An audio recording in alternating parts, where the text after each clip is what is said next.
Bugün nefes alıp verirken bir an durup düşündünüz mü? Vücudumuzun her saniye biz hiç farkında olmadan yaptığı bu mucizevi eylemi genelde pek aklımıza gelmez, değil mi? Maalesef gelmiyor. Akciğerler adeta evin o görünmez kahramanı gibi, varlığını ancak bir sorun olduğunda hatırlıyoruz. Oysa onları korumak sadece sigaradan ya da kirli havadan kaçınmaktan çok daha fazlası. Paylaştığınız kaynaklara göre asıl savaş ve destek soframızda, tabağımızda başlıyor. Bugün sizinle bu kaynakları derinlemesine inceleyip yediğimiz şeylerin akciğerlerimizde nasıl gizli bir diyalog içinde olduğunu keşfedeceğiz. Haydi bu konuyu biraz açalım. Kesinlikle. Ve bu diyalog sandığımızdan çok daha karmaşık ve büyüleyici.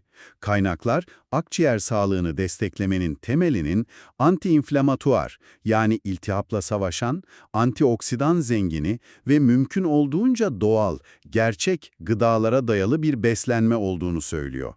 Ama asıl kilit nokta bu incelemede sıkça döneceğimiz bir kavramda gizli. Bağırsak-akciğer ekseni. İlk başta kulağa tuhaf gelebilir. Yani sindirim sistemimizle solunum sistemimiz arasında ne gibi bir bağlantı olabilir ki? İşte bugün bu gizemli otoyolun haritasını çıkaracağız ve hangi besinlerin bu yolda trafiği hızlandırdığını, hangilerinin ise kazaya neden olduğunu göreceğiz. Bağırsak, akciğer ekseni. Bu gerçekten çok ilginç bir başlangıç noktası. O zaman bu ekseni güçlendiren, akciğerlerimize adeta bir kalkan olan o kahramanlarla başlayalım. Kaynaklara göz attığımda listenin en başında beni şaşırtan bir şey var. Domates. Evet. Hem de özellikle pişmiş domates. Yani menemen, akciğerler için gizli bir süper güç mü? Bu bana biraz abartı gibi geldi doğrusu. Aslında hiç de abartı değil. İşin sırrı, domatese o canlı kırmızı rengini veren likopen adlı çok güçlü bir antioksidanda saklı. Şöyle düşünelim, serbest radikaller dediğimiz zararlı moleküller, vücudumuzda paslanmaya neden olan küçük haydutlar gibidir ve akciğer dokumuza sürekli saldırırlar. Hı hı. Likopen ise bu haydutları etkisiz hale getiren bir süper kahraman. Araştırmalar, likopenin özellikle hava yollarındaki iltihabı azalttığını, astım belirtilerini hafifletebildiğini ve koah gibi ciddi hastalıkların riskini düşürebildiğini gösteriyor. Çok iyi. Ve en ilginç kısım, dediğiniz gibi pişirme meselesi. Domatesi pişirdiğinizde veya suyunu sıktığınızda hücre duvarları parçalanıyor ve bu süper kahraman, yani likopen, adeta hapisten çıkıyor. Ha, anladım. Vücudumuz onu çok daha kolay emiyor. Yani evet, o tabak menemen veya bir kase domates çorbası, akciğerleriniz için sandığınızdan çok daha değerli bir destek olabilir. Vay canına, yani lezzetli bir yemeğin arkasında böyle bir biyokimya yatıyor. Peki tek başına likopen yeterli mi? Kaynaklar tam tahıllar ve genel olarak lifli gıdalar üzerinde de çok duruyor. Kinoa, kara buğday, mercimek, fasulye. Evet. Bunları hek sindirim için iyi biliriz ama akciğerlerle olan bağlantısı tam olarak nerede kuruluyor? Sanırım o bahsettiğiniz gizemli otoyol burada devreye giriyor. Kesinlikle. İşte tam da o otoyolun en işlek kavşağı burası. Bağırsak-akciğer ekseni en net burada kendini gösteriyor. Yüksek lifli gıdalar tükettiğinizde aslında doğrudan akciğerlerinizi değil, bağırsaklarınızda yaşayan milyarlarca faydalı bakteriyi beslemiş oluyorsunuz. Anladım. Bu bakterileri vücudunuzun bağışıklık ve iltihap sistemini yöneten bir komuta merkezi gibi düşünün. Siz onlara lif verdiğinizde onlar da ödül olarak anti-inflamatuar, yani iltihap önleyici bileşikler üretiyorlar. Aa, çok ilginç. Bu bileşikler kan dolaşımına karışıp ta akciğerlere kadar giderek oradaki yangını söndürüyor, hassasiyeti azaltıyor. Rafine edilmiş beyaz ekmek veya pirinç yediğinizde ise bu komuta merkezini aç bırakmış oluyorsunuz. Hmm. Kaynaklardaki araştırmalar çok net. Yüksek lifli beslenenlerin solunum kapasiteleri daha yüksek ve vücutlarındaki iltihaplanma belirteçleri daha düşük. Dur bir dakika. Yani sabah yediğim bir kase yulaf ezmesi sadece midemi değil, aslında dolaylı yoldan akciğerlerimde besliyor. Aynen öyle. Bu, beslenmeye bakış açımı tamamen değiştiriyor. Peki ya renkler? Kaynaklar yaban mersini, ıspanak, kara lahana gibi rengarenk sebze ve meyvelerden de bahsediyor. Hani o gökkuşağı gibi beslenin klişesinin altında da böyle bilimsel bir gerçek mi var? Tam olarak o. Bu bir klişe değil. bitkilerin bizimle iletişim kurma şekli.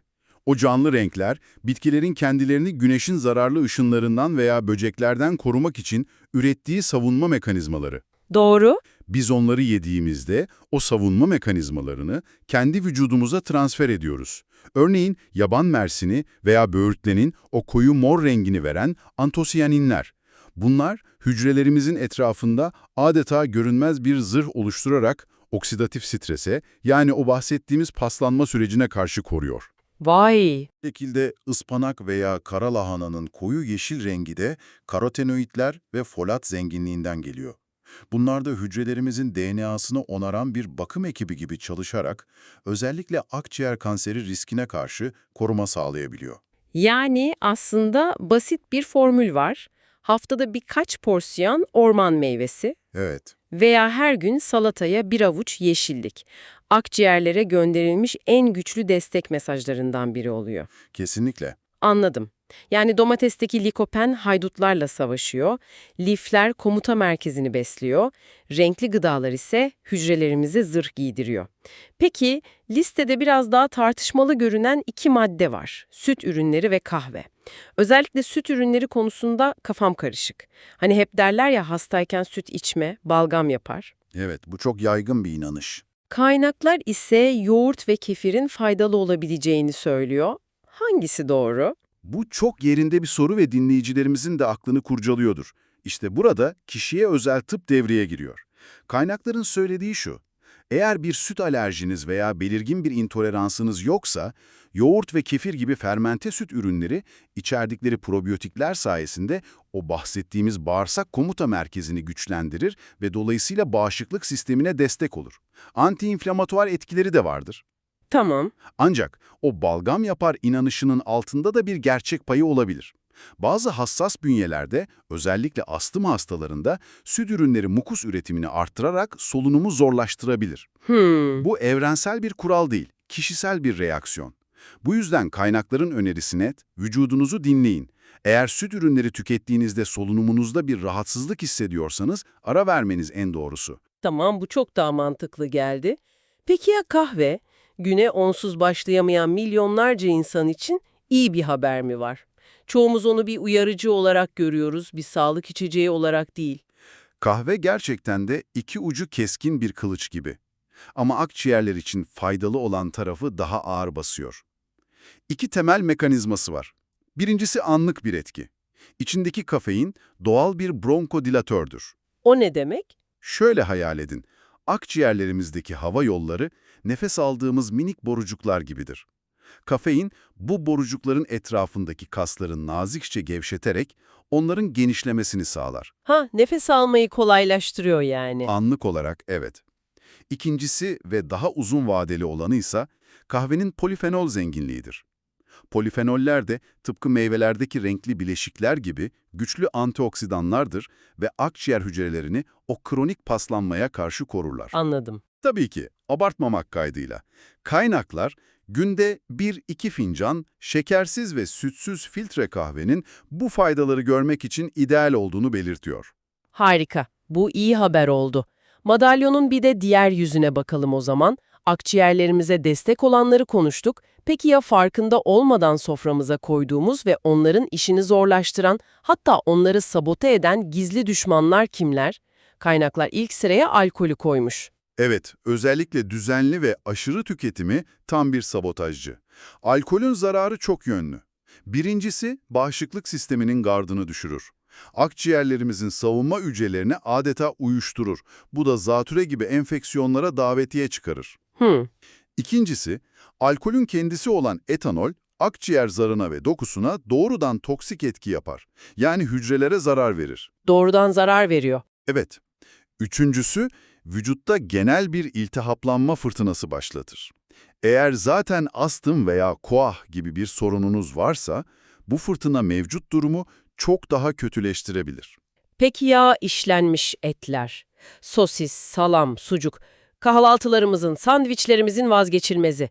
Bunların içindeki tehlike ne? Buradaki baş şüpheli, bu ürünlerin bozulmasını önlemek için kullanılan nitrit adlı koruyucu madde. Nitrit. Evet, nitritler. Bunlar vücudumuza girdiğinde Akciğerlerimizde küçük kimyasal patlamalara neden olan ve oksidatif stresi tetikleyen reaksiyonlara yol açıyorlar. Sürekli olarak işlenmiş et tüketmek, akciğerlerinizi her gün küçük dozlarda kimyasal bir saldırıya maruz bırakmak gibi bir şey. Vay canına. Zamanla bu durum dokularda kronik bir iltihaplanmaya ve hücre hasarına zemin hazırlıyor. Kaynaklar, düzenli tüketimin koah riskini anlamlı şekilde arttırdığını özellikle vurguluyor. Kulağa korkutucu geliyor. Listede bir de çok masum görünen bir grup var. Şekerli ve gazlı içecekler. Yani bir kutu kolanın veya meyveli sodanın akciğerlerimize ne gibi bir zararı olabilir ki? O masum görünen kutunun içinde aslında akciğerler için bir yangın bombası var. Vücudunuza aniden o kadar yüksek miktarda rafine şeker girdiğinde bağışıklık sisteminiz aşırı tepki veriyor ve bu akciğerlerde dahil olmak üzere tüm vücutta ani bir iltihaplanma yanıtını tetikliyor. Buna düşük dereceli kronik inflamasyon diyoruz. Yani sürekli devam eden sessiz bir yangın. Sessiz bir yangın. Aynen, bu yangın akciğer dokusunu hassaslaştırıyor ve bağışıklık sistemini yoruyor. Kaynaklardaki bulgular çok çarpıcı. Düzenli olarak şekerli içecek tüketen çocuklarda ve yetişkinlerde astım ve bronşit görülme sıklığı çok daha yüksek. Yani o anlık keyif uzun vadede nefesimizden çalıyor olabilir. Maalesef. Ve son olarak belki de en yaygın alışkanlığımız fazla tuz. Yemeklere, salatalara eklediğimiz o bir tutam tuzun bu kadar büyük bir etkisi olabilir mi? Olabilir, özellikle de hassas bir solunum sisteminiz varsa. Tuzun içindeki sodyumun vücuttaki görevi sıvı dengesini ayarlamaktır. Çok fazla tuz tükettiğinizde vücut bu tuzu seyreltmek için su tutmaya başlar. Bu fazla sıvı kan damarlarında ve dokularda birikir. Anladım. Şöyle düşünün, akciğerlerdeki o minik hava keseciklerinin yani bronşların etrafındaki dokular da bu durumdan etkilenir. Tıpkı fazla sulanan bir sünger gibi şişer ve hava yollarını hafifçe sıkarak daraltırlar. Ha, anladım. Sağlıklı bir insan bunu pek hissetmez ama bir astım hastası için bu daralma semptomların şiddetlenmesi, nefes darlığının artması anlamına gelebilir. Peki ne yapmak lazım? İçindeki gizli tuza dikkat etmek. Çünkü asıl tehlike kendi eklediğimizden çok o ürünlerin içinde saklı olan. Doğru.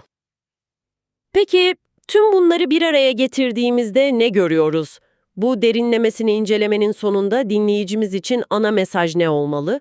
Anladığım kadarıyla olay tek bir sihirli yiyecek bulmaktan ziyade genel bir beslenme deseni oluşturmak. Tam olarak bu. Tabağımızı işlenmiş, paketli, şekerli ve tuzlu gıdaların gri tonlarından arındırıp, domatesin kırmızısı, ıspanağın yeşili, yaban mersininin moru, kara buğdayın kahverengisi gibi doğal ve canlı renklerle doldurmak, tabağımızı bir ressamın paleti gibi kullanmak sanırım en iyi strateji.